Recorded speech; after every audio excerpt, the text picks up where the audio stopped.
Hello viewers, welcome back to my channel. இன்னைக்கு நீங்கள் பார்த்துருக்க இந்த வீடியோ இருக்க லேஅவுட்டோட நேம் தான் அசோக் நகர். ஓஎம்ஆர் இருக்க நியர்பையில் வெறும் 25 லட்சத்திலிருந்து ஒரு ரெடி டு கன்ஸ்ட்ரக்ஷனுக்கு இடம் தேடுறவங்களா இருந்தால் இந்த வீடியோ உங்களுக்கானது தான். ஏன்னா நம்ம ஓஎம்ஆர் ரோடில் இருந்து ஜஸ்ட் ஒரு 2 மினிட்ஸ் வாக்கபிள் டிரைவ்லேயே இந்த அசோக் நகர் லேஅவுட் உங்களுக்கு வந்துடும். இது ஒரு ரெசிடென்ஷியல் டைப் லேஅவுட் தான். சுற்றிலும் ரெசிடென்ஸ்க்கு மத்தியில் உங்களுக்கு கொண்டு வந்து தந்திருக்காங்க நம்ம என்ஆர்ஐ ப்ராப்பர்ட்டிஸ். இங்கே பிளாட்டோட சைஸ் பார்த்தீங்கன்னா 18 ஸ்கொயர் ஃபீட்டில் இருந்து அப் டு 2400 ஸ்கொயர் ஃபீட் வரையும் அவைலபிளாக இருக்குது.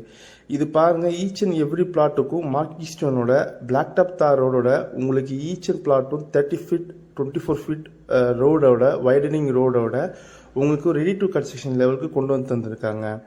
அது மட்டும் இல்லாமல் இந்த சைட்டுக்கு ஆல்ரெடி ஏபிஎஃப் அவைலபிளாக இருக்குங்க, HDFC அண்ட் ஆக்சிஸ். அது மட்டும் இல்லாமல் இது டேரெக்டாக டிடிசிபி அண்ட் ரெரா அப்போது இருக்கிறதுனால உங்களால் 82 up to 90% லோனும் எடுத்து தர முடியும். இந்த ப்ராஜெக்ட்டுக்கு கிறிஸ்டல் கிளியர் டைட்டிலும் டாக்குமெண்ட்டும் இருக்கனால உங்களால் வித்தின் அ வீக்கே ரிஜிஸ்ட்ரேஷனும் பண்ண முடியுங்க. பேங்க் லோன் போகிற பட்சத்தில் உங்களால் 3 to 5 ஒர்க்கிங் டேஸ்லேயே சாங்ஷனும் எடுத்து தர முடியும்.